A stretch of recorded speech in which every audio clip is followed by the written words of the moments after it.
Good morning.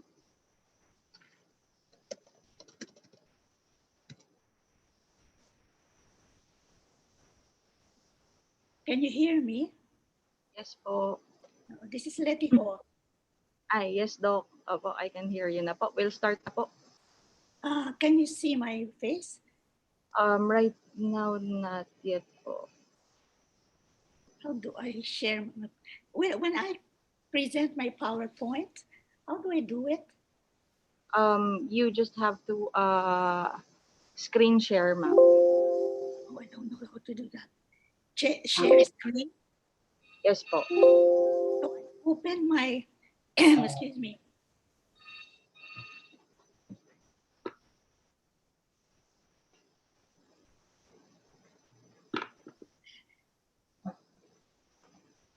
Hi, Charity. So how do I do it, Hannibal?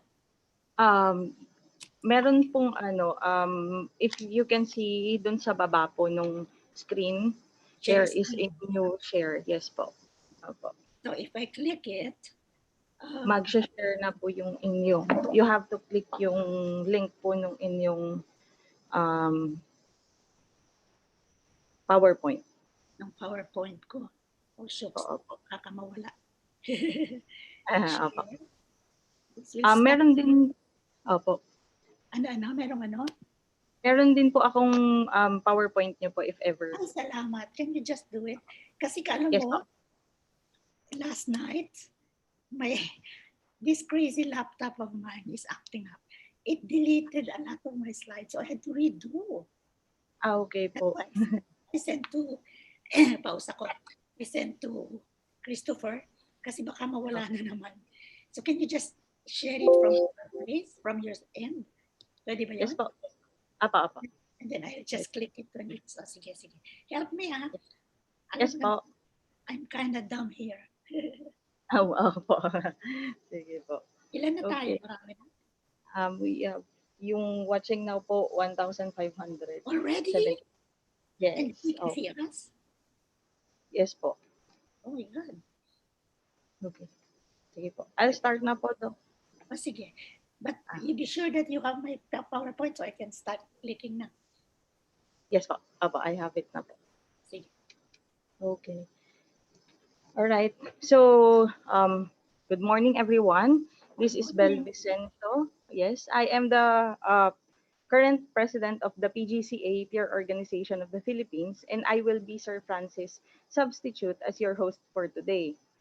All right. So, welcome again to our webinar series entitled Helping the Helper. All right. So now, may you please join me in prayer to bless our gathering for today. Right. Dear Almighty and ever-loving God, we glorify and thank Thee, your name. Your infinite blessing would mean the success of this webinar. May we be a living witness of your genuine love through the enactment of the knowledge acquired through this activity. Amen. Amen. All right. So before we start, I will be discussing a little about Pgca. So Pgca is the accredited integrated professional organization of the Professional Regulation Commission for Guidance and Counseling, as well as a PRC accredited continuing professional education provider. This webinar series or pre-webinar series is a commitment for all the guidance counselors and other helping professionals to promote mental health and social responsibility.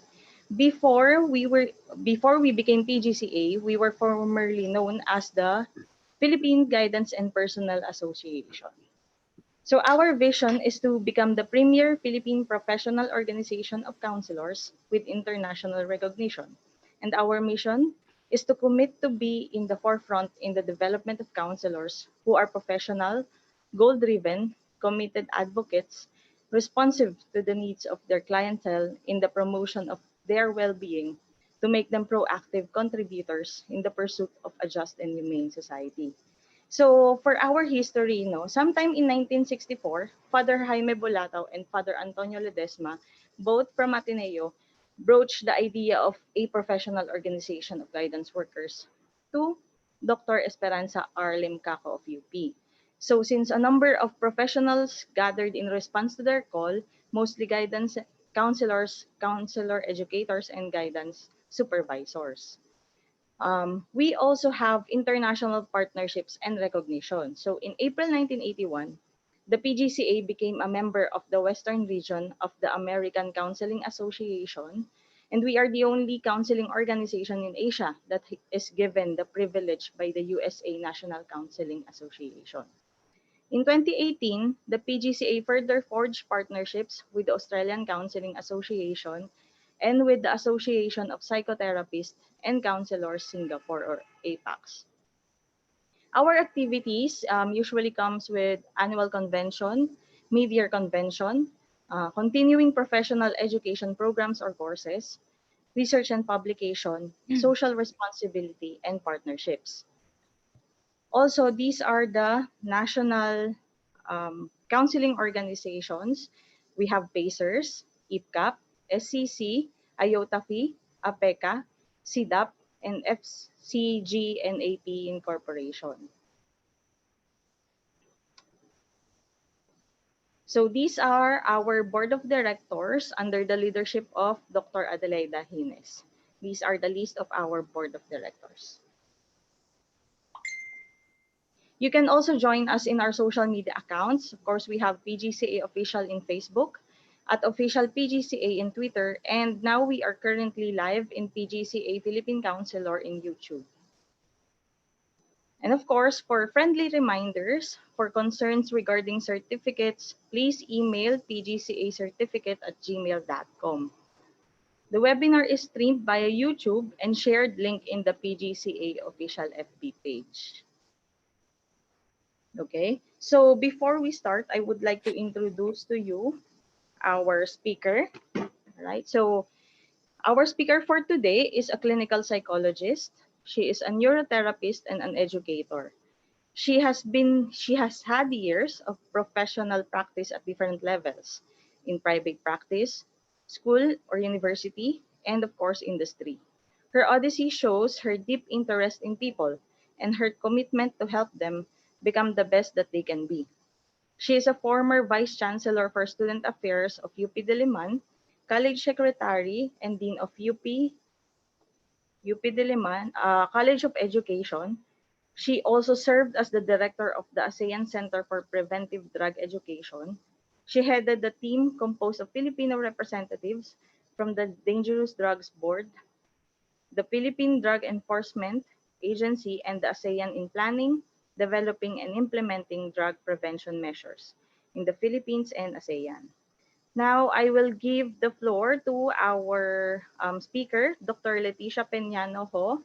A warm virtual applause for her, please. Right, Doc? Thank you, Belle. Thanks po. Thank you, Belle. Good morning, everybody. I was so surprised that we would have this virtual conference, but I'm glad because, but you have to help me because I'm not so used to it. Oh, here is my PowerPoint. So Yes what do I po. do, Honeybell? I just click it? I will be the one who will click it na lang po, Doc. Kasi baka you go too fast or too slow, whatever. Ah, Can I okay. click it from my end? Uh, Let me try. I'm not sure. Apa, sige I po. cannot. Ayaw. I cannot. It's okay. Mm-mm. Actually, when Dr. Christopher asked me to work with you today, we were thinking of doing something for the counselors. So these are what we call the helpers here. We were trying to look for a better term and a better title, but then at the end of the day, it really came back to helping the helpers, especially now in the period of pandemic. Oh, I should start my video. Yes po. There. There you Ayan can na see po. me. Yes, apa. Okay, okay. So what was I saying? Um, so I decided to add the title "Caring for Yourself While Helping Others."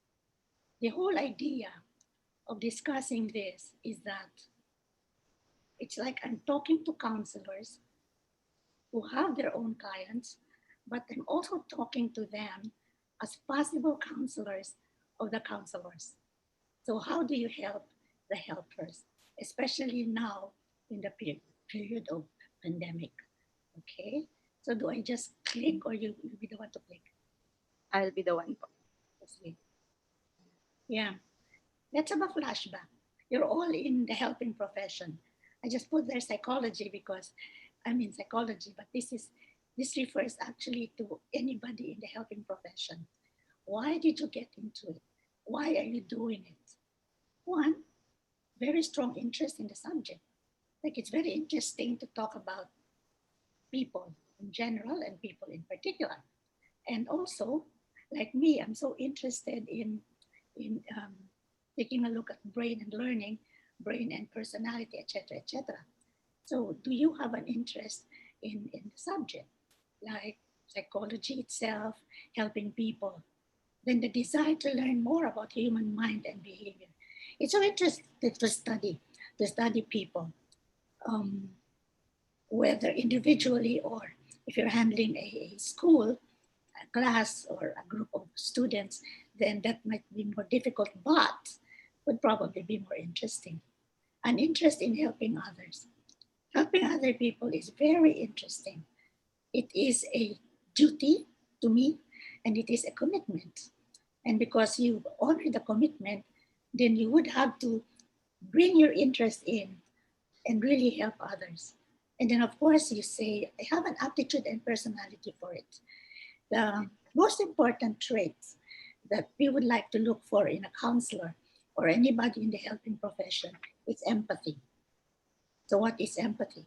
Well, we have so many definitions about that. We always say it's like putting yourself in the shoes of the other person. Yes and no. What if the shoe doesn't fit? There's so many ways, but it means understanding. But the thing is, when you're interested in helping others and you have the aptitude and personality for it, your attitude, your personality, and your trait of being empathetic, together with, of course, your cognitive capacity to learn, would have to work hand in hand so that you are able to help people. And then to address problems of a client's psychological, physical, intellectual, emotional, or spiritual well being. And you see here that because of that interest that you might have, then you can zero in on particular areas of your client, whether you want to do emotional counseling or academic counseling or whatever else you want, then you can do that. Now, some people say it's a lucrative profession. I don't know what lucrative means, earning.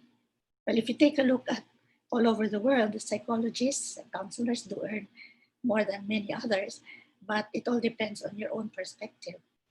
And then others like, why is it? I was talking with one counselor, and she was saying, why is it that it's easy for me to understand what my clients want to tell me?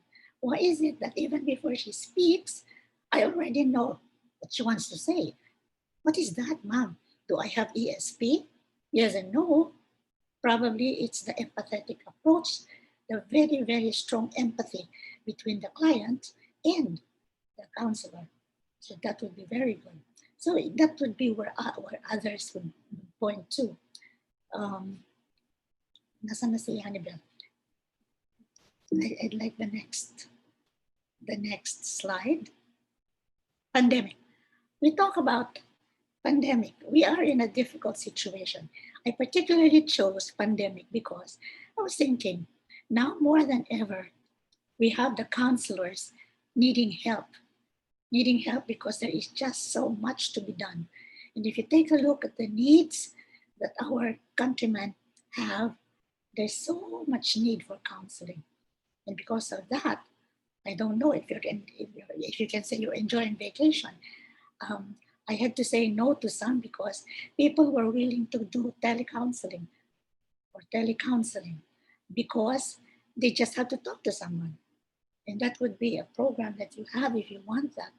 But be sure that, well, I know that we did have telephone counseling a long time ago, and we had to have a clinic, an office, and then we had domestic violence, women who were um, abused, and the calls were so many. And there were only two of us, and eventually it was so tiring. And we'll talk about it in a little while, because that's one area where the counselors would need a lot of help. So we are in a pandemic. The disease, the COVID, it has covered a wide geographic area at a high rate, and it has affected a big part of the population. So is it a pandemic? Yes, it is a pandemic. It is due to it's called pandemic because it's due to the rapid increase in the number of cases outside Wuhan, China, where it started over the 2 weeks that it has affected a growing number of countries.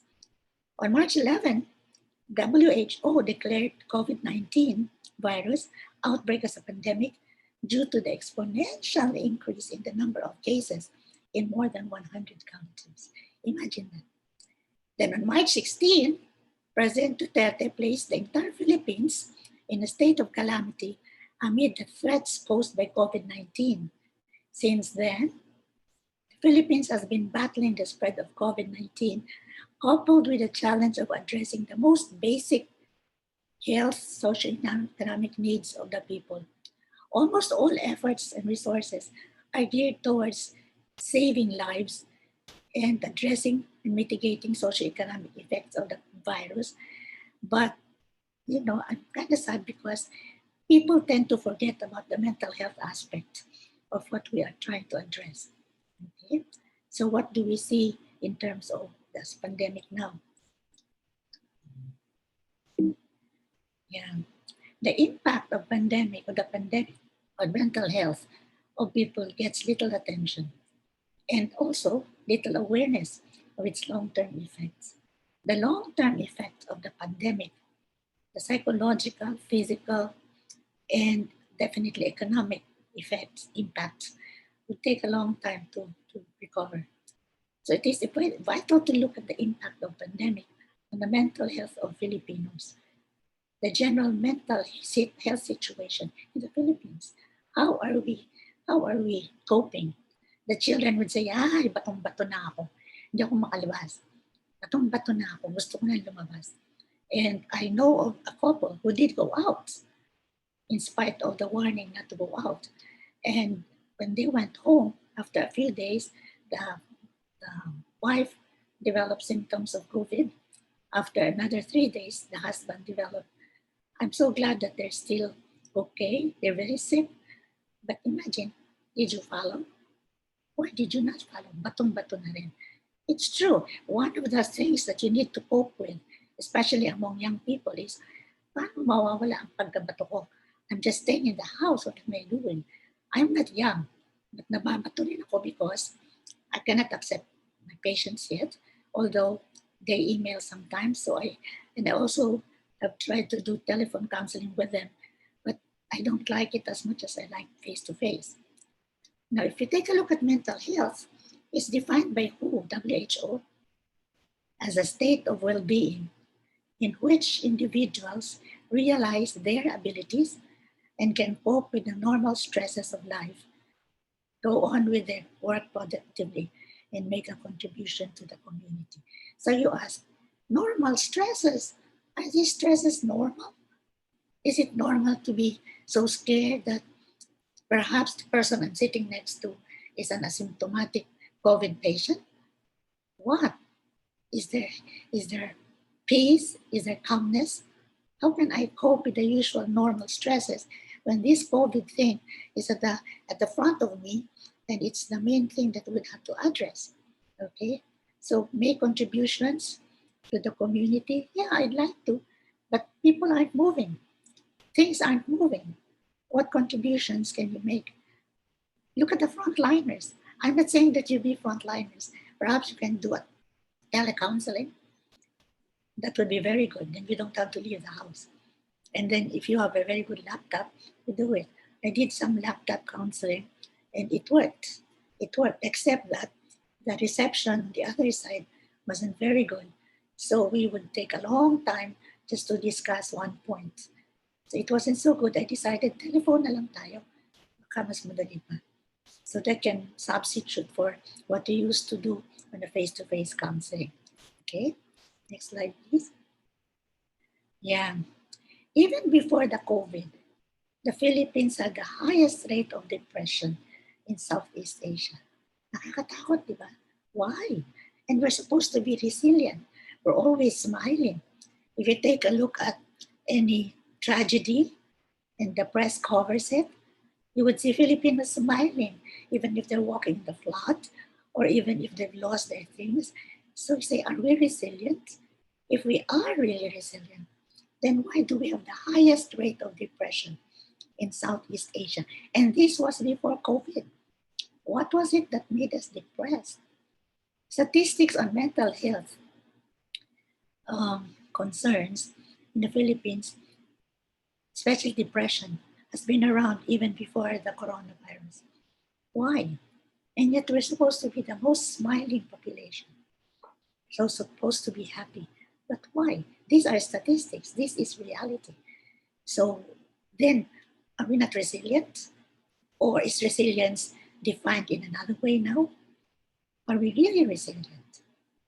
I'm asking you, counselors, why do we have that statistics?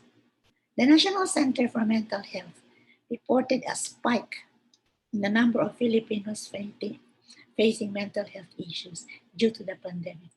Spike, very direct. Hindi lumiko katulad nung balita sa COVID incidents na, ay, bumaliko pala. Hindi pala nag-level down. Lumiko ang statistics, lumiliko ang graphs. So there was an average of 30 to 35 calls from March to May 2020. Then 13 to 15 calls from May 2019 to February 2020. These calls were received and tabulated by the NCMH, and we have an average 953 calls from March to May 2020. This is definitely higher than the 400 monthly average calls from May 2019 to February 2020, or before the pandemic hit the Philippines. According to NCMH, average calls related to suicide also increased to 45 calls a month as of May 31, 2020. Depression, and in many instances, suicide. It's so scary. It's so scary. I was talking with an elderly like me. I've been locked down since January because I had pneumonia and I didn't want to aggravate my condition. So even before we were locked down, I wasn't going out anymore. And then somebody called me up and she said, how can you stand being in the house doing nothing? I said, no, I'm doing a lot of things. Wag lang magluto. I don't like cooking because I don't like the smell of what I'm cooking. So, but anyway, you can do something. You can even exercise. I befriended an elderly guy, and before the COVID, I used to see him around the village, walking, hiking, and he seemed okay. When we had the pandemic, he was confined to his room, confined to his bed, and now he cannot walk. And that was just in February. Because February, while I couldn't go out, I could see him from a window still walking around. So I asked the daughter, what happened to him? Ay, doktora, natatakot lumabas. Natatakot sa COVID. Even if he doesn't go out, let him exercise. At least lift his leg one at a time. But he has to walk because now he's confined to his wheelchair and to his bed. And I think he's younger than me. He's younger than me. Except that, siyempre, I like to say I look younger. Okay, so the calls really hit a peak. And it's hitting a peak still. So you ask yourself, how can we help the helper? One is to take over some load. Not on a face-to-face, but probably to take some load of counseling from them. Or, if it's not possible, because there is the issue of confidentiality according to the areas that you represent, then perhaps what you can do is help the helper. Because the stress that the counselor of these Filipinos our kababayan who are suffering from depression would have to drop off on. And um, we talk about certain kinds of adjustments that the counselors have to make because of certain pandemic issues that they have been addressing. And we'll talk about that in a little while. Okay, so um, there's so much anxiety among the Filipinos individually and among families. Like one family, the father could not come in because he's coming in from overseas and he hasn't been able to come in. And the mother, the spouse, is very worried. And the children were expecting him to come home and all the pasalubong. And then they said, eh, paano yan? Baka wala rin pera si dad kasi he has to pay for his hotel. Not only that, one wife said, I don't intend to see my husband except once, 1 month in every year. And he cannot come home because of this COVID thing. See? So another difficulty, another adaptation on top of what people are trying to adapt to because of COVID. And then, you know what I don't like? When they say, ay, mabubuhay pa ba ako? I have a not very close friend whose husband died. She didn't even see him. And she said, ang sakit sa loob ko, doktor ako, na hindi ko man lang nakausap, hindi ko man lang nakita. I said, hindi ba kayo nag-Skype? Kasi hindi nga siya makalabas. Nakita ko, pero nung mag-Skype kami, mahina na siya. He has since passed away. But you see the one moment that they talked on Skype was something that really made him last a bit longer. But now he's gone. Okay? So how do you cope with these losses? How do you cope with the fear of being infected? The fear that somebody in the family might be infected and will die and will pass on the virus to everybody else in the family. Now, I had a former patient who had COVID and couldn't get a hospital because there were not too many accepting COVID patients.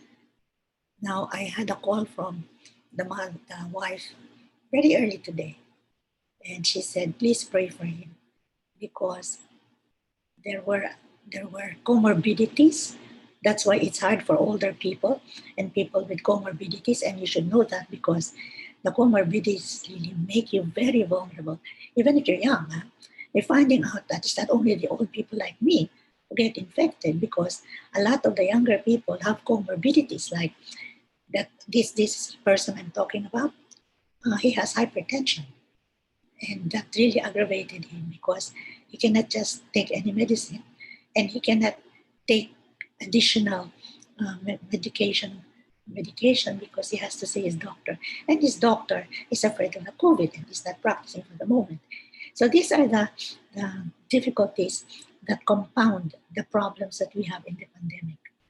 Okay, so what about the treatment? Can I have the treatment? Okay, now every day too, you have to read the newspapers, which actually scare you all the more. Like, Allah, how many today? How many patients were taken today? How many are critically sick? How many are dying? See, me when I look at the statistics, I look at those who recovered, because if I look at those who died, and I look at the ages, oh my God, oh my God. See, so the daily information we get on the numbers of those who are positive, the hospitalizations, not only hospitalizations, but the difficulty in getting into hospitals and reports of deaths, these are all surrounding the families in the Philippines. All these questions, worries, and stress add to the daily concerns of life and compounds the mental burden of the Filipinos. Simply not knowing what will happen the coming days already adds anxiety. So tomorrow ba? Even the kids are so anxious, you know why? Bukas ba, ma'am? Makakalabas na kami. Bawal pa rin. And then one lola, older than I am, when she came out of the house, pinicturan, pinadala sa akin. She looked like she was operating on a patient because she was all covered up like the doctors among the frontliners. And so, I texted her and I said, hey, did you operate on anyone today? She said, huwag mo akong tawanan. Tawanan. Dapat bumili ka rin. So, naku, init-init na suot mo. Hindi na lang ako lalabas sa bahay. So, there are ways of adapting. And she adapted by being safe with all her things that she had to put on. Okay? But simply knowing what will happen, the uncertainty of every day that comes, is very anxiety provoking itself. So, and then also the changes like, God, my very, very, very, very disobedient children are home the whole day. And I have to cope with that other than what I have to cope with at my work. God, sana may klase na. How many parents love school days because the kids are at least out for about 8 hours? And that's a reality. And if you feel like that too, don't feel guilty. Because one of the things that I'd like to stress in being able to help the helper is self-care. And if you feel like, give me naman a chance to rest, please let my children play with someone else and not disturb me. It's okay. It's okay. But there are new realities, like we have unemployment. A lot of companies have closed up, big and small. And then homeschooling. I was talking with a mother whose son is very bright, very brilliant, and is homeschooled, of course. And then she said, my God, the questions he asks me, I don't think I took that in school. They said, you took that, but you probably were taught differently. So we are taught different math now than how math was done during my time at least. And I used to debate with my children because my children would just look at the problem and then roll their eyes and then give an answer. And it's correct. And then I would do it the old way that I was taught. And she'd say, Ma, you can do it faster. So I said, how can I do it faster? I roll my eyes. No matter how I roll my eyes, I cannot compute it faster. See? So these are among the things that you have to deal with the children being at home and not going to school. And then the lack of physical contact among family members. We support one another in the family. But now, a lot of family members aren't able to come home. See? And they all talk about the new normal. What is the new normal? We're not back to the normal. I don't know if I like the new normal. I don't know if I'd like to go back to how it was. That remains to be seen. But at the end of the day, at the bottom of it all, whatever our normal is, whether it's the new normal or how we got used to it before, we would have to take a look at what is possible. So what can we do to be able to adapt and to be able to address the needs that are coming up because of the new normal or because of the happenings that are going around because of the COVID pandemic. Okay?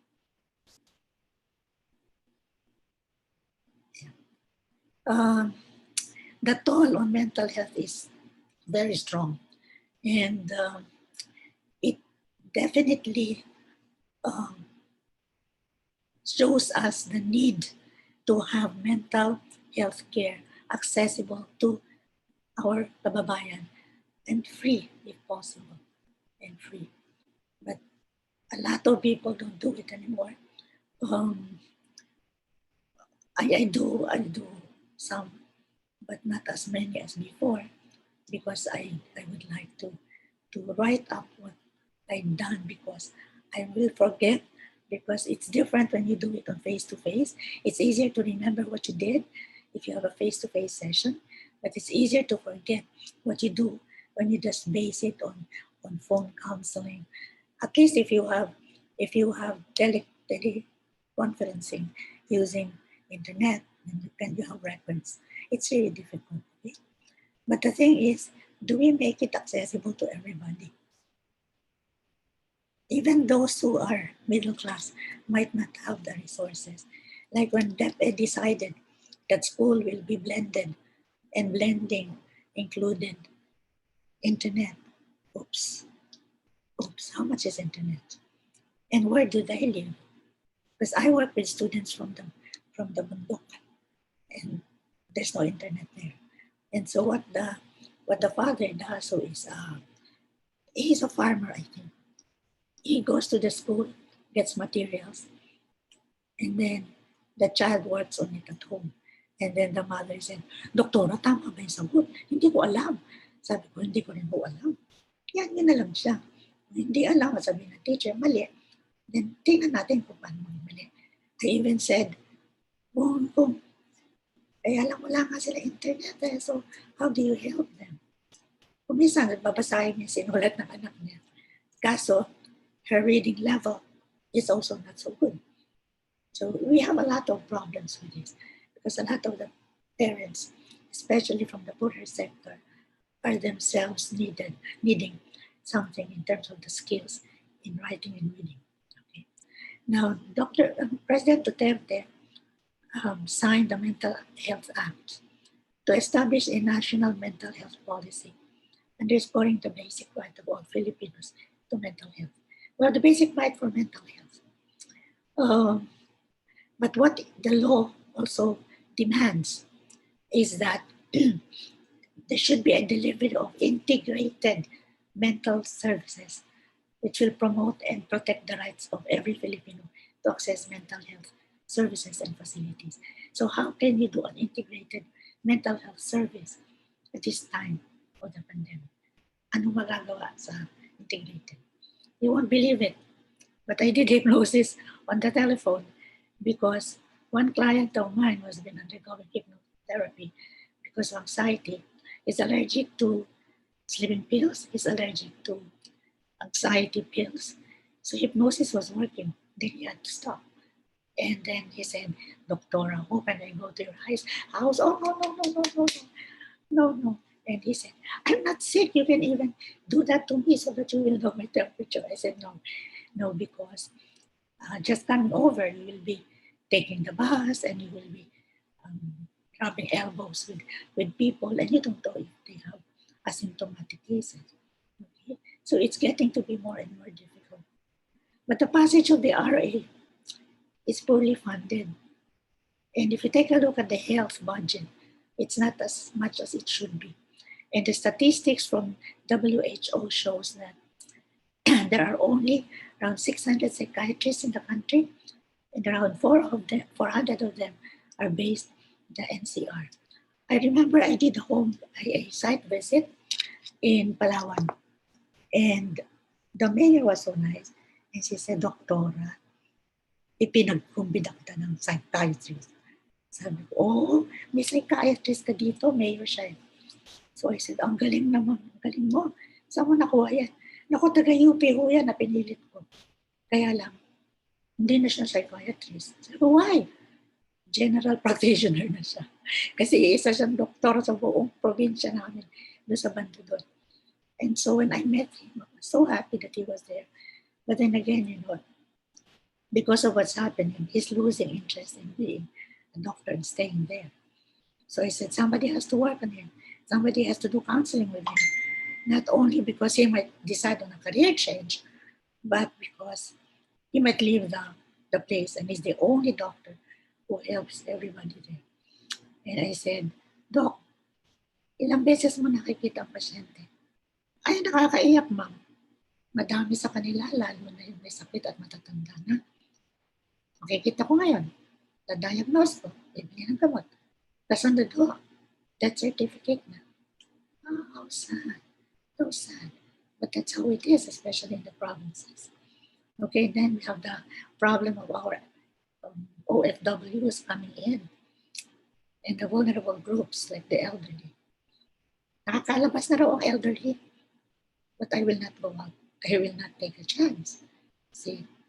But it's really nice to stay in the sun. We have a lot of depression, depressive patients.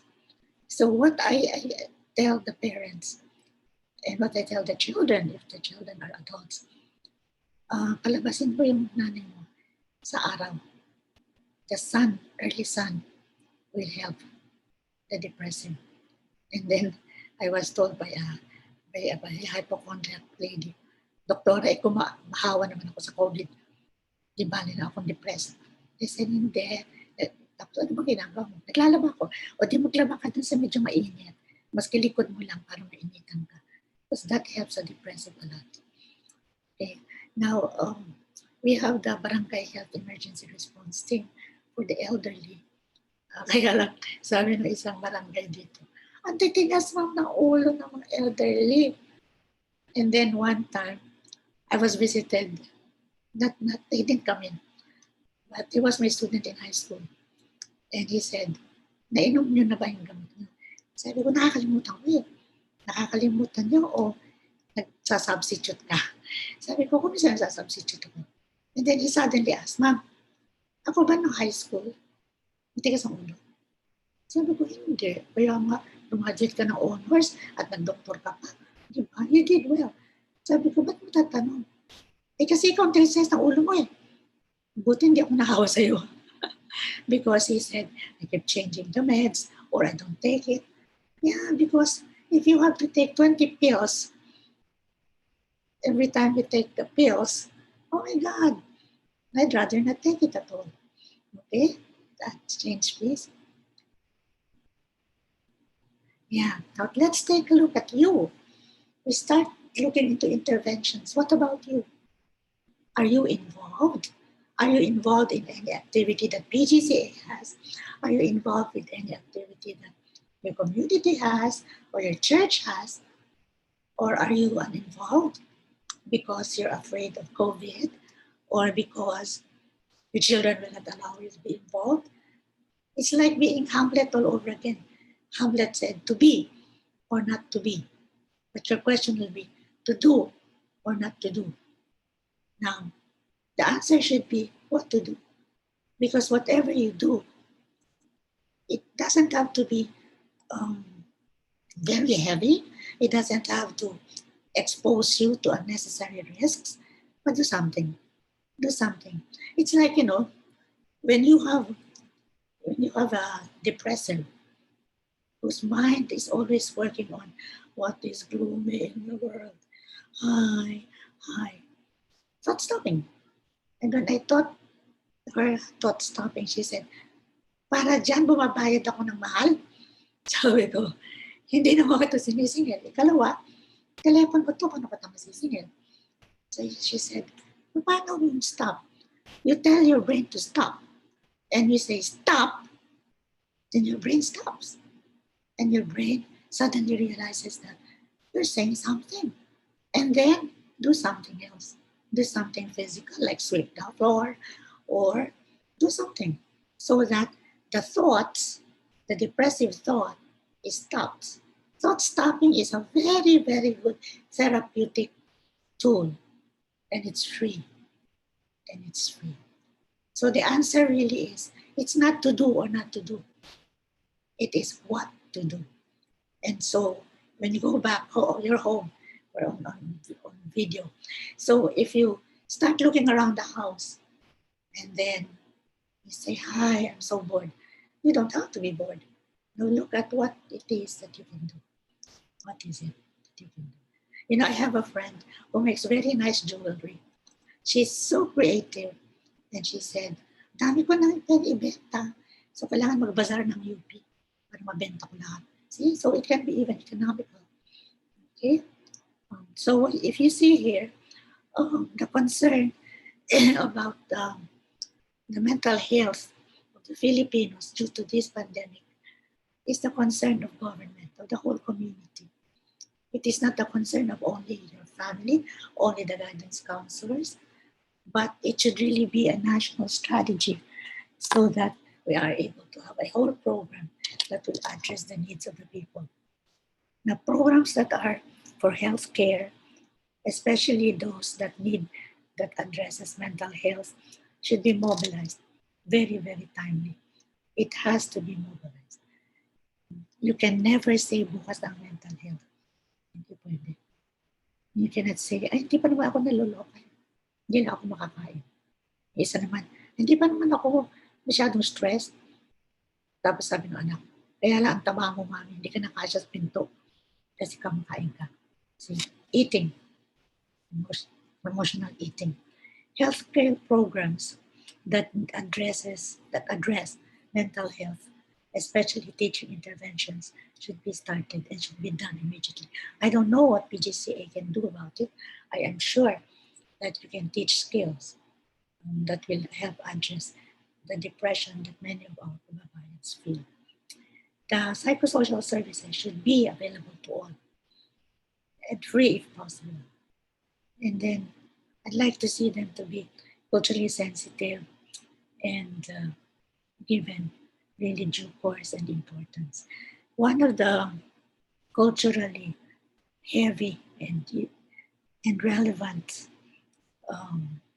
Filipino belief is the belief in a higher power, belief in God, and prayers help a lot. I had a visitor. I didn't let her in. And she said, Doktora, hindi ka na nga makausap. Hindi pa rin kita pwede makita. Ay di sa bintana na lang po tayo magtinginan. And then I said, I'll give you something that should help allay your fears. Because I have many blessed candles. Because I always have many blessed candles during Holy Week, di ba? Candelabra, February 2 is Candelabra. Because these blessed candles are very, very useful for averting certain difficult things like typhoons, earthquakes. So one time I was not married yet. I taught in San Paulo City, and I was teaching on the top floor, and there was a very, very strong earthquake. And so some of my students wanted to jump off. And then I don't know why I had a candle. And so I said, huwag kayong tatalon. Mahuhulog kayo, mamamatay lang kayo dyan. Halika. So we prayed. And then I remember I had a candle because I was going to give it to someone who was sick. So we lit the candle. And you know the effect on the kids? These were college students. And when I lit the candle, they prayed. Of course, we prayed. And then nagdilap sila. So that's our beliefs.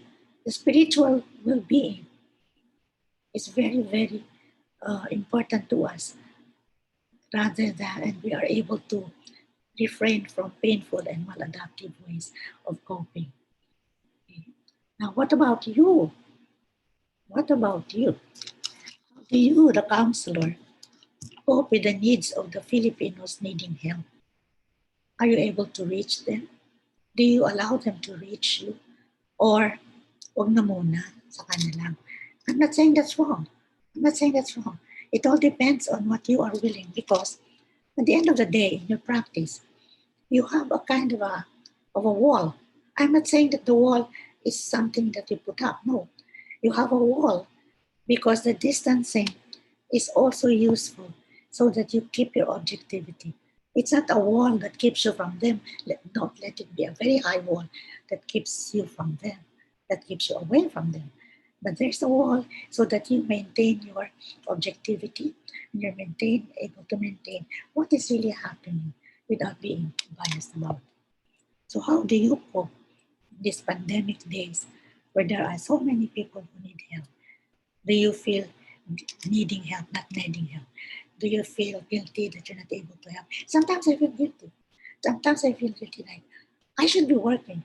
When I see the frontliners, I will say, sa frontliner na yun ako, and my sister would say, naku, sa immune system mo, baka naglalakad ka pa lang papunta sa frontliners, hindi ka na makakalakad, hindi ka na makakagad. Hindi naman ako ganun quick. So analyze yourself. How much can you do it? How much can you do it? The general work of the counselor is stressful. It can sometimes be frustrating. And then, this is what we'll go into now. We develop secondary traumatic stress, which over time can change us forever. So I don't want to see any one of you saying, ayoko na. Hindi ko na kaya, ayoko na mag-counselor.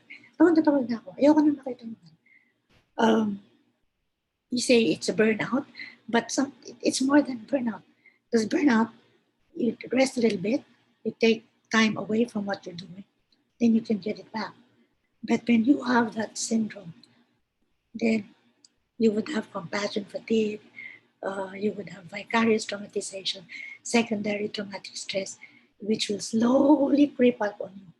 And then at the end of the day, you say, bakit ako nag-psychology? Bakit ako nag-guidance? Bakit hindi na lang ako nag-HRM? Masaya pa. Bakit hindi na lang ako ganito? Mas mayaman pa ako. See? Counselors are very susceptible to vicarious traumatization, compassion fatigue, and secondary traumatic stress. And you know where it's coming from? Empathy. Sometimes your empathy is just so much that you are unable to keep the distance. So what happens is that, pagod na akong tumulong, ayoko na. Eh bakit natatakot na rin ako sa, nahawa yata ako dun sa kliyente ko na kumidlat lang, nagtatago na sa ilalim ng lamesa. Or secondary traumatic stress. Bakit ako na-affect pag nagkikwento sa akin? It means to say that the empathetic nature you have has gotten over you so much that you don't see distance anymore. The empathy, which is very good for a counselor, can also be the source of counselor problems in the practice. So the moment you start feeling symptoms of that, like, noong bata pa ako, at tamad pa rin ako mag-aral, I would say, ay, sana hindi naman yung teacher. Ay. Kasi meron akong learning fatigue. But then when the teacher comes, kunyari, masaya. But I was hoping that she would come. In compassion fatigue, you have a professionally trained counselor who just cannot seem to empathize anymore. So what happens here is the empathy starts to wane. It starts to wane, it gets smaller and smaller until finally you cannot just empathize anymore. The vicarious traumatization or secondary traumatic stress, whatever symptoms your clients have, you take on yourself. And it slowly creeps up on you and don't even know that you're developing all of these symptoms. Okay? But it's important for you to recognize and be aware of these conditions and the things that you feel early on, because you can be able to address that. But if you don't recognize it and just say, hindi, mawala na ito, then it might become a real problem, and the resilience that you wanted and that you had very good ability to do will not be there anymore. And so what empathy are you talking about? It's an empathy, a loss of empathy, a waning of empathy, and the taking over of compassion fatigue. Because ayoko na, I'm tired being a caregiver. Vicarious traumatization. Why am I suddenly afraid of lightning and thunder? I wasn't before. Secondary traumatic stress. Pagod na pagod pag nakikita ko ng taong tagalit ng aking kliyente. Slowly it grows on you. So you have to be aware of these things and conditions that are coming up on you, that are developing on you. Because if you catch them early, then you are able to solve the problems and not be overwhelmed by them. But if you don't catch it early and try to shrug them off your shoulder and trying to be defensive about it, hindi ako, then it will develop to something more serious than what you ever expect. Okay? So that's the effect on the counselors. Okay? Now, if you take a look at the helpers, take a look at you. You're the counselors. We did not go through the catastrophes. We did not. But if you are practicing during this time of pandemic, then you hear repeatedly stories of how they lost their money. I pity the people whose job is daily and cannot earn anymore. And so they have to go to places para mamalimos. Now, how do you cope with that? Then the people who helped them did not go through the catastrophes themselves. But why is it that they start developing the same feelings. Now, what's even more scary, and counselors know this, is when they listen to their clients, they realize that, oh my God, he's talking about what I'm feeling. So what does it mean? Am I going through the same problems that my client has? Perhaps. Perhaps it's a syndrome that you took on by working. Perhaps it is compassion, fatigue. But these things leave marks in you, and sometimes they become your own psychological problems, which can be severe. And I don't like losing any of you because of these things, because you can prevent them from developing. The next piece. Well, you have what kind of effects? What kind of difficulties do you have? Yeah, compassion fatigue, secondary PTSD. You know what PTSD is, no? So I want you to find that already. But PTSD secondary would be, I wasn't there. I didn't even see the crash. I wasn't hurt. But why is it that I'm so afraid of riding the motorcycle now? Then you realize that, oh my God, my motorcycle, my client who rides a motorcycle lost 2 fingers because of an accident. Vicarious PTSD. We just hear the stories. It's not even secondary because you don't see it, but vicarious, you just hear about it.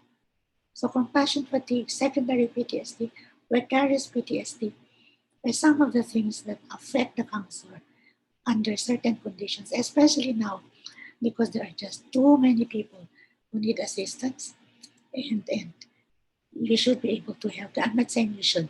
You may help them. You may want to help them. Pgca might want to do telephone counseling. I remember when there was an upsurge of domestic violence among women, we had telephone counseling, and we had a super rich guy pay for the office, and it was good. We had calls practically every hour. Pagkababa mo ng telepono, somebody else will call. See? And some of them I never met in person.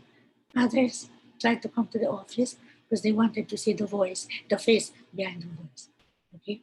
So going back, compassion fatigue is stress resulting from traumatized individual rather than the trauma itself. It's not the trauma. I was never in a trauma. But why am I traumatized by these kinds of situations, incidents? Now, it involves a state of tension, preoccupation, the cognitive, physical, psychological, and emotional pain, as if you are suffering from trauma. Ang sakit ito, parang ikaw mismo went through it. It's a condition which is highly intensely emotional and causes physical exhaustion. So what happens is that if a counselor starts feeling this, then the ability to empathize or to feel compassion for others, it becomes a negative cause of caring. This is secondary traumatic stress. So have you ever been through it? Have you experienced it? Have you felt like when you're talking to your client, you say, oh my God, I'm feeling these things in my body. So I'm just listening to her and I'm feeling it in my body. And then you say, ang galing ko naman ang galing ko naman mag-draw out. No, because it's very, very, you need to be able to draw out the person. And the more accurate and the more clear the description of the client is, the easier it is for her to feel relieved. But what happens is that it's so clear, then you don't know that little by little by little, it is growing on you. That's why you have to be very aware of that. It's your ability to empathize becomes less and less, and it becomes a negative cause for caring. That's secondary traumatic stress.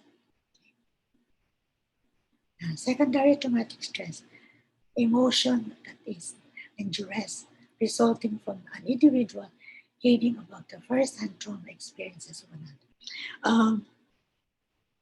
For example, I worked with a rape victim, And she's now okay. She's very, very okay. But when she was recalling it, uh, parang, parang talagang madaramdaman mo.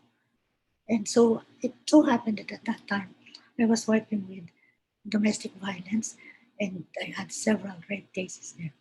And you know that their husbands went through some kind of an emotional adjustment and adaptation, because every time he sees an attractive woman, attractive lady, the anger that he has over what happened to her, to his wife, just comes back as if the rape was being done in front of him.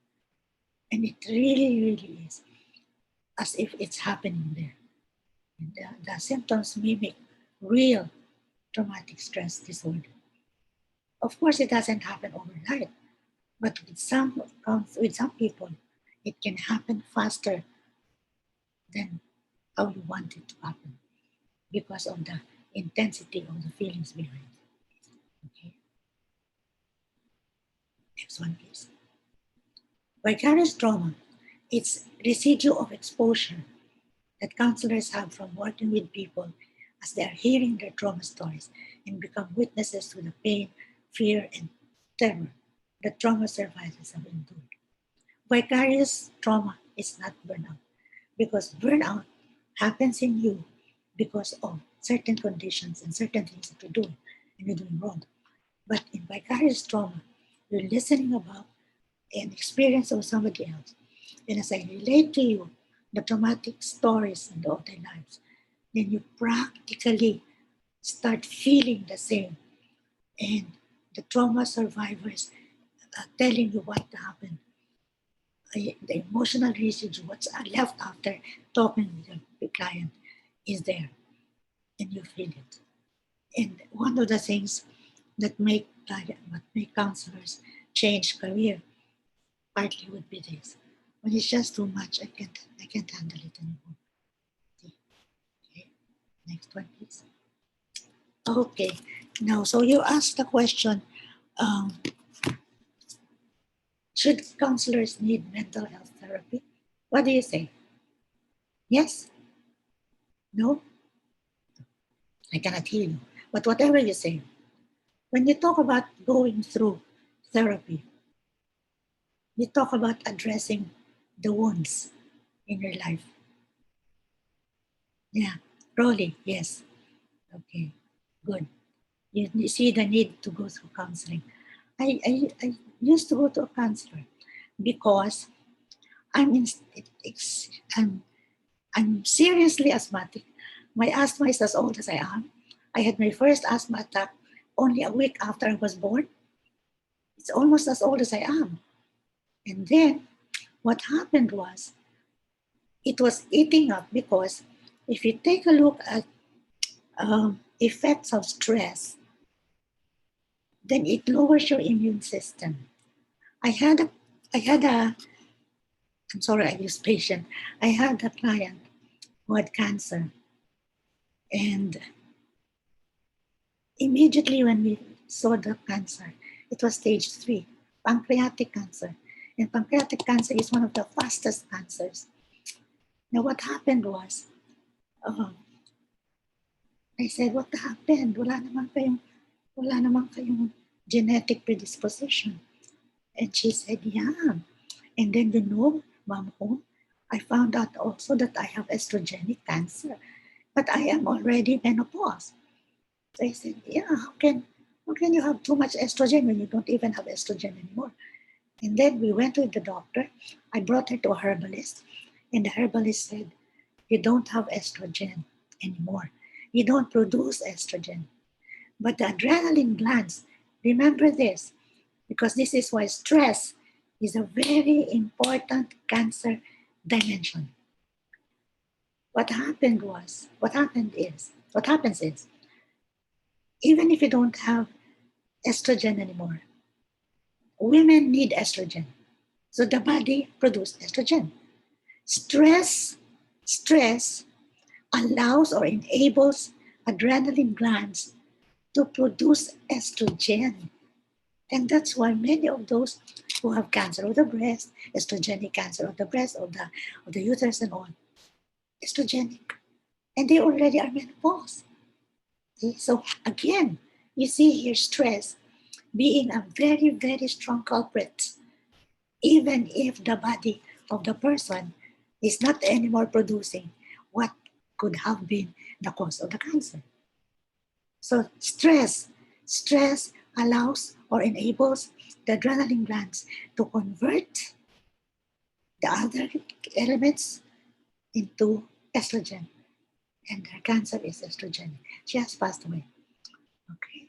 Yeah, so if you take a look at this, you see that every time that you face a client, especially if the client's problem is so intense and so long standing, uh, you would feel certain things on your body.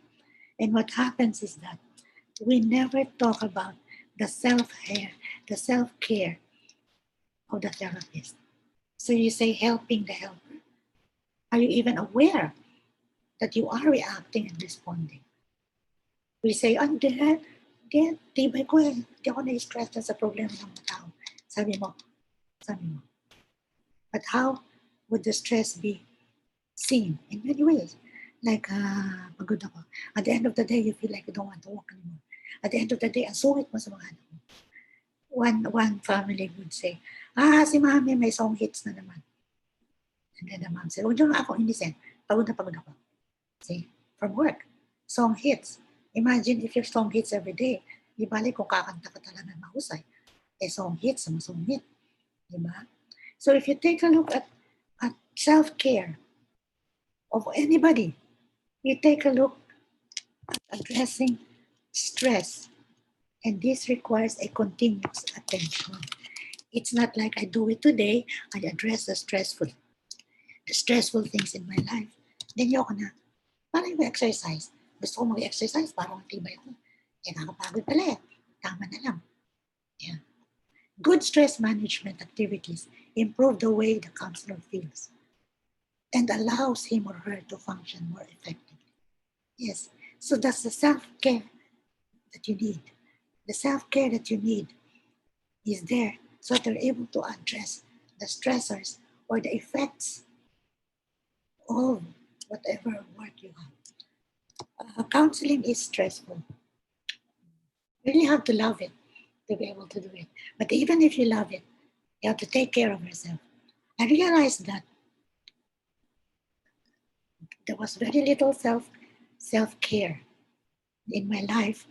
Everything to me was work, and I loved it. I loved working beyond time. I loved working on Sundays even. And then I realized that, wait, what am I missing? I was missing, but kids were grown up already. But I was missing simple happiness. My happiness was how I work with my clients. Happiness was, oy, nulik na siya, oy. See, but it's not what happiness is all about. See, so do not rear your children to be successful. Rear them to be happy. That's good self-care. Okay? In effective activities, like what do you do to be able to address stress? Eating, smoking, me, more work. Because I forget the time when I'm working. And so I'm not tired anymore. Okay? So there are inappropriate adaptations that we have. They let us release steam, but they're not really that effective. The best self-care strategies include activities that you will actually do, not unrealistic goals that can be, and those goals that can be met. Now think about it. Knowing all these concepts, what are the things that you can do? What are the goals that you can have? I remember I took after my father. My father was a workaholic. He was brilliant, and I just adored him. And then one time, I was asked in school, I was still in elementary, Leticia, what is the hobby of your father? I couldn't think of any. So I said, I think, Mom, I know na. What? Overtime. Siyempre, sinumbong ko sa tatay ko. And then my dad said, when he went to the school, well, yes, because she wakes up at 4 like me and she types for me. Kasi makulit eh. Instead of making her ask all the questions, I decided I'll teach her how to type and then she can type what I should be typing. So I learned to type when I was 4.5 years old, only because I had to keep quiet. Was that good? Yeah, I learned to type. And typing then was hard kasi ang tigas ng typewriter. But then again, if you take a look at it, I did learn skills.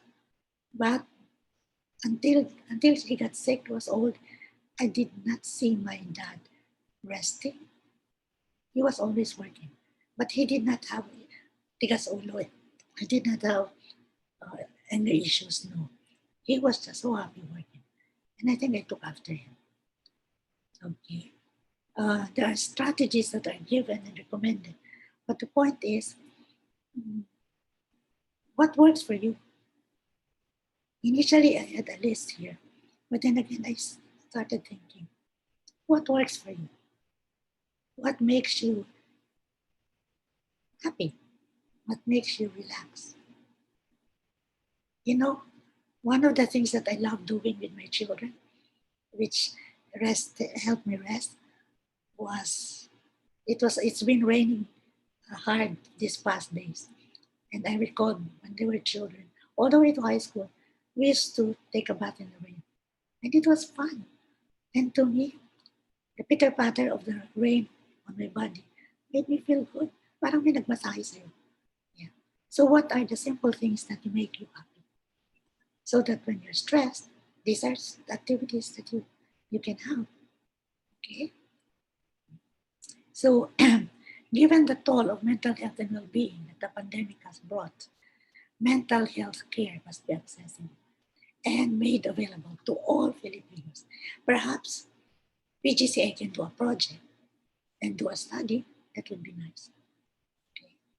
Now, the Mental Health Act that was signed, well, it doesn't necessarily mean that it is just a law that it works because it needs to be given funding. But what's important is even if mental health care is poorly financed, you see the need and you see the attempt of the government to address mental health concerns. Okay. Kaya imagine, 600 psychiatrists, around 400 in NCR. Nakakatuwa talaga mga doktor. And then when in the provinces, the one I visited, he was not a psychiatrist anymore. Kuminsan na napapaanak na lang siya. Lalaki ito, male doctor. Because there's no other OB. Sabi ko, marang hilot to. Oo, ang hilot, pero mali yung iba. So, sumasali na rin ako. Okay. Yeah. Next slide. Next slide. Yeah. Okay. The National Center for the CMH, has responded to the challenges. Okay, may toll-free hotline sila. Baka pwede na rin kayo mag-hotline. Gusto ko mag-hotline eh. Kaya lang, susumbong ako sa anak ko. And then we agreed. Sige na, let me just limit it to 2 a day. And I will not work on Saturday and Sunday. Only during the pandemic. Even the government is providing that. The PMHA, are you members of PMHA? Please be members of PMHAs too. Then you're more abreast with what's happening in mental health as well as in what activities can be done for mental health. Okay? They provide online mental health programs. Ganda mag-online. For the elderly, mahirap kasi ang elderly eh. Pero I've been to other places. The Filipino elderly is very well taken care of compared to elderly in other countries. I don't know if it's because nung bata naman ang mga anak natin, in-spoil din natin. But we're much better in that area. Okay, next please. Yeah. Okay, so what about you now? Knowing that these are the needs, will you be involved? Or will you just stay uninvolved? Or will you just stay, di naman pa masyado. Marami naman eh. To do or not to do? You will do. But the question is, which you have to answer is, what to do? So what are you going to do? Are you going to write about it? Are you going to do research? Are you going to have online counseling? You can discuss this among yourselves, probably as an offshoot of this, and then you decide on what are you going to do. And you can do it. I was PGC, PGC, PGCA. Kasi yung aking center, Philippine Center for Gifted Education. So I always say PGCE, PGCA. Yeah. So if you take a look at that, tingnan ninyo, what can you do? And how can you do it? Okay, next one. Yeah. Mental health is a very big concern. It's a very big concern. Okay, parang nag-ano. Anyway, next one, please. Yeah, here. Psychosocial services must be made available to all. Kaya lang,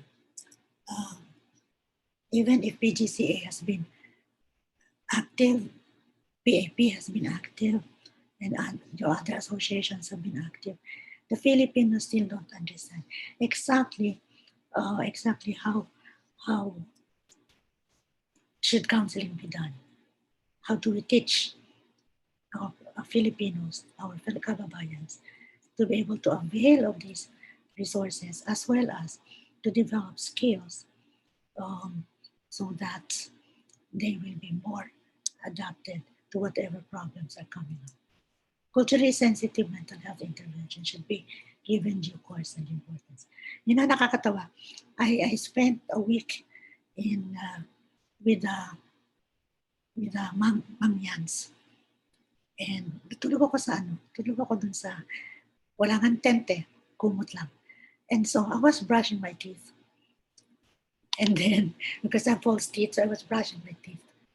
And so, the kids, the Mangyans, came to me and said, "Hoy, hoy, hoy, palit." I said, "Anong palit?" "Ito, gusto niyo postiso ko, may ipin pa kayo eh." Ang ganda-ganda nga ng ipin nila. Sabi ko, ang ganda nga ng ipin niyo. Tama ako nasira agad. Nawala yung dalawa. Tapos pagbalik may dalang dahon ng bayabas. Sabi ko, ano to? Ito ang gamitin kong pag-toothbrush para hindi na ako bumi. Imagine, culturally sensitive. That's how they are. And if you take a look at their teeth, oh my God, pearly white. Pearly white. So in the same way, what are some culturally sensitive mental health interventions that can be given so that we are able to help the helpers? Okay. So how important are they and how can we? Yeah. Empathy is important for you to be able to help. Now, anybody who is so empathetic would be a good counselor, as long as they're interested in what they do. But if you take a look at the intensity of the COVID impacts, we see that a lot of people are so stressed out by the impacts. And so the intense exposure of the counselees, of the counselors you're helping, will bring about deep emotional, behavioral, and even spiritual well-being that is maladaptive. Okay. So how? How? Because at the end of a certain period, I hate seeing some PGCA members losing interest in their profession because of compassion fatigue. I hope not. So do something while there's still time. Okay. So therapy for the therapist. Sometimes, I don't know if this has happened to you. Sometimes when a counselor talks as if, are you talking about my problems? Parang, wait, ganyan din yan ah. So parang, does it mean I'm also in need of counseling? Of course. And that's why the wounded healer is a good concept. It is filled with controversy because why will I go to a counselor who needs counseling? It used to be our joke in high school. Ayoko nga pa-counseling dyan. Diyan muna. Tsaka na ako. It was Carly who suggested that a good half of a treatment that probes at all deeply consists of the doctor's examining himself, not only what he can put right in himself, but hope to produce right in the patient. And so if a therapist goes to therapy of some sort, then he knows. He knows the process. He knows of what will I not do so that my client will not be hurt without my knowing it. You will accidentally hurt, being hurt. Okay, next one. Why do we do therapy with a counselor? Prevent burnout. Nag-burnout na ba kayo? Wala pa siguro. Okay. Tell me if I should stop talking. Should I stop talking? Personal support is found in counseling. And you know, when you go through counseling, your empathy becomes even better. And you can better understand what's happening. You personally know a sense. For example, you'll never know what it is to lose a spouse because you've not lost a spouse. But when you are going through a loss, then you know that this is what people feel. Okay. So more than what you read in the books, then you see the experience going through you when you do therapy with another therapist. Okay. So the emotional reaction that they see in themselves during therapy will be to the advantage of developing better rapport and compliance and other effects, positive effects of counseling. Okay. Please. Yeah. In the final analysis, psychology is a profession. Look at the spelling of psychologist, which uses your psychologist's perception and actions as sensitive instruments of therapeutic helping. You are the instrument. You are the instrument in counseling.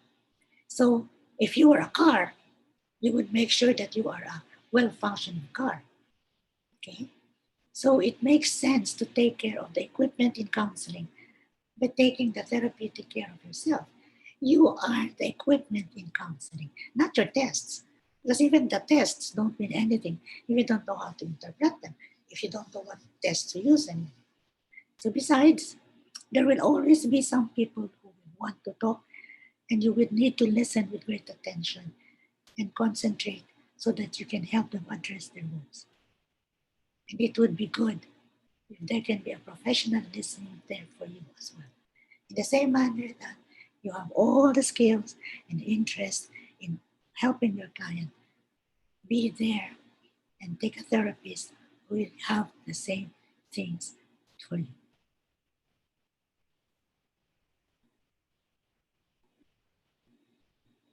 Yeah. Processing the client's thoughts and feelings, issues like addiction. I was director of preventive drug education. My God, you know, when we went to China, the border of China, and we saw the marijuana fields and young children on drugs. Oh my God, you'll never know how difficult it is. Okay. When you do counseling, your own counseling, then you can help process your own mental health better. Then you can deal with your own issues. I'm not saying that you should all have a counselor, but it would be better if you have. You know, in the US, when I went to Sussex, I was asked to go through therapy, and I had a therapist. And it was good because then I realized that the way I was trying to analyze and deal with my own issues can be better if I had somebody to talk with about them. Okay, so do that and deal with your own issues. Okay, next one. Studies showed mental illness and psychological distress are within the self. So the psychologists, the helpers who are helped confront these issues. They learn to accept feedback, strengthen their personal identity, and reduce the risk that they will act out in ways that are harmful to their clients. It's really very helpful. Okay. And sometimes we don't see the distress in ourselves. So you're able to address this. And so your professional identity will become really much stronger. Okay? Tell me, should I stop talking? Yeah. Now, so why do we do therapy? To destigmatize therapy. If your client knows that you go through therapy yourself, oh, it doesn't be bad. It must be good. Because kung siya, nagka-counseling. But of course, it could always be interpreted as, siya nga ang problema, kaya nagte-therapy. No. That's why we contribute also to the misinterpretation of what counseling is all about. So if you go through counseling and take it as a normal thing that you do, then it will not be like that. Okay? Because you're able to deal with issues. Next one. Oh, here. Self-care is effective stress management. Okay? It improves how you feel and how to function. Okay? I think nagkabalabo ito. Next one. Yeah, these are some of the things that you can do. Sleep. I don't have. Until now, I only sleep about 3 to 4 hours a day. But you can do all of those things. Okay, can you next slide, please? Next slide. Yeah. There are some barriers. Resources, advice provision. Sometimes you think that your client's problems are so great that your own problems may be small in comparison. And you say, ay, saka na lang, maliit lang ito. Mas malaking problema ng client ko. That's not true. Because a small problem can become big if you don't address it. Okay, next. Now, this one, I don't know if you, I had this problem before. I did not know my own limits. I was not mayabang. I didn't see myself as the only answer. But I would not say no. Remember, caring for yourself while helping others does not make you selfish or needy. The care that helpers provide others can only be as good as the care that they provide themselves. You do that as your mantra. The care that you provide others can only be as good as the care that you provide yourselves. So don't forget self-help, self-care. Next one. Oh, this is an activity. That was the one. That was my end slide. Now, what do you want? Do you want the activity or do you want an open forum?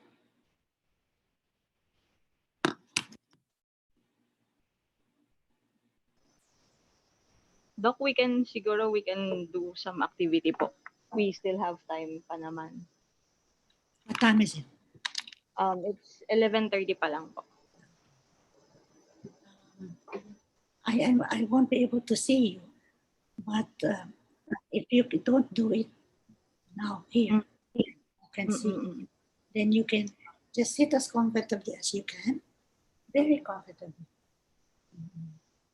Now, the breathing that we do, yes? Yes. The breathing that we do would have to be changed. No? You breathe. Yes? Is somebody talking? You sit there comfortably. You can do this anywhere, even when you're traveling on the bus or in your car, whatever. Okay? Now, I cannot see you, so I cannot have you repeat the procedure and I say stop. But what you do is to sit as comfortably as you can. Better if you have a seat that has a back. And then you just close your eyes. Just close your eyes. Now, after a while, you breathe in, breathe out. Can you hear the sound? Breathe in and breathe out. Did you hear the sound? Breathe in, relaxation. And breathe out. You have to make a sound in breathing out so that you will know how long it takes you to exhale. The idea is to get rid of carbon dioxide, and so you try to breathe out as long as you can. That's why you make a sound. Now, if you do that regularly, just take 10 minutes every day, then eventually you will want to do it for 20 minutes and then longer. So breathe in through your nose, breathe out through your mouth.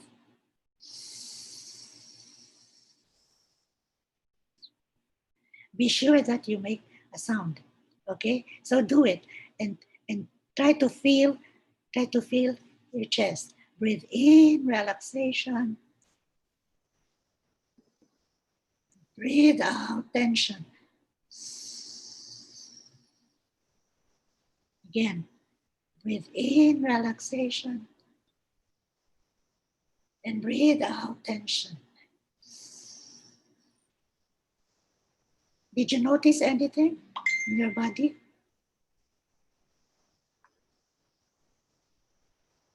Are you doing it? Okay, again, breathe in, relaxation. And breathe out, tension.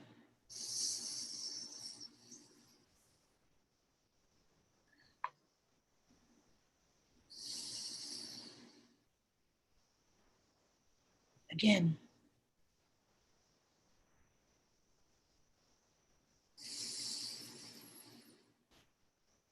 As you were doing that, did you notice anything in your body? Anyone? You know, that's very good to do before going to sleep.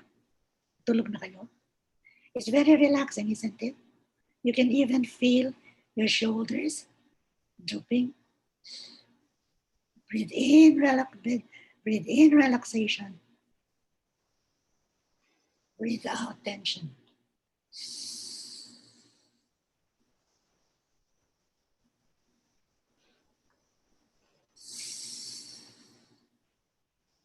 Did you notice the feeling? Notice anything? You do that every day. You wake up in the morning and before you go to bed. Just breathe in and breathe out. You know, I use that to start hypnosis because as they breathe in and out, they become so relaxed. And so the initial stages of hypnosis are actually reached by merely breathing in and out. And so you just let them go through it. Breathe in and breathe out. Breathe in and breathe out. Always make a sound because the sound helps you to monitor exactly how much breathing out are you doing, because breathing out gets rid of carbon dioxide. I teach it to asthmatics. I used to handle a support group, at the lung center, and we had the Asthmatics Anonymous. And the breathing, they became so good at the breathing. Asthmatics actually have difficulty expelling carbon dioxide. So with that, it was easier. You know, you can have support groups among yourself. One of the things that you can do to help the helper is to have support groups. How many can go? It can be small, 5. It can be 10. Don't do more than 10. And then you can do all the activities that you would want to develop in the counselors and help them become very, very relaxed. Relaxation is at the bottom of everything else. And with that, you should be able to do your work.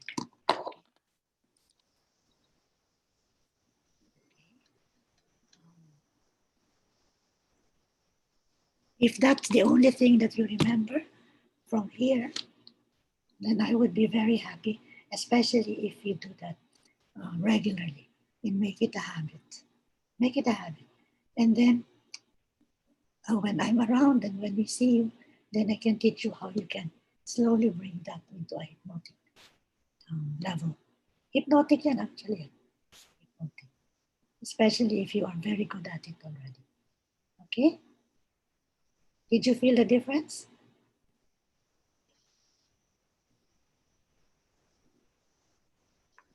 The processing was supposed to be processing of the activity. Like, what did you feel? What was more difficult, breathing in or breathing out? Because when we breathe in, automatic ang breathing in. And then breathing out, like, yeah. So make it a regular. And that will help you very, very much. Okay, any questions? Okay, so we can have 3 to 4 questions. Okay. Oh, I'll just wait. Okay. Although everyone was saying they are really happy with the activity, Doc Letty. They have yung mga yung ating mga participants are all saying thank you to you. And then, ayun. As of now, there are no questions. No questions? Oh, Are there any questions po? I can see it in YouTube, so if you can type your questions.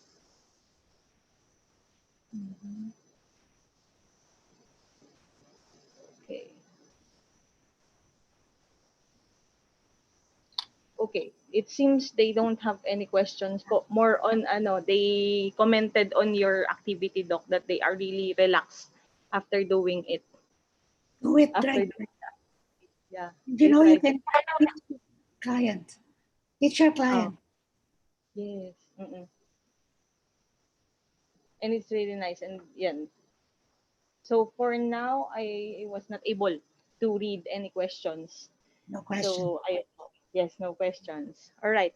So since there are no questions from our participants, I would like to thank you, Doc, for we are really grateful for the time and effort you took to share with us your thoughts and experiences here in PGCA. Good thing for Pgca.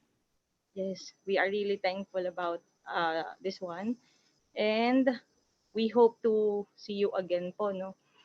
Yeah, let us know So, that face to mm, face. I can opo, teach you to go deeper from that ah, breathing exercise. opo, yun po ang pinakamaganda. Okay. I will be excited to meet you, Doc. And Yes, yeah. for All that. right. Opo. Okay. So now, sorry. All right. So again, from PGCA, we would like to thank the executive board headed by Dr. Hines, the OCG, the chapter presidents, and the PRBGC for their support, and also for the PGCA secretariat, with our chair, Sir Dan Talusan, the National Secretary of PGCA, Ms. MC Garcia, the Assistant Secretary, PGCA staff, Ms. Juvie Ann De Leon, and then Sir Vince Asarcon, and our volunteers, Ms. Justin Joyce Bual, for the graphics of posters and certificates for the FEU peers, and of course, the sending of certificates from FEU guidance team. Okay, so all right. So we are nearing the end, no? Reminders at the end of the webinar, please answer your post test and evaluation. A link will be provided on a separate post in the PGCA official page, but we are not going to give you 45 minutes. It will be for 2 hours. So the link will be open for 2 hours for you to answer for the post test. E-certificates will be emailed to your email address indicated in the registration and post test and evaluation. Please give us time to send it to you. Schedule for the upcoming webinars are already posted in the PGCA official page.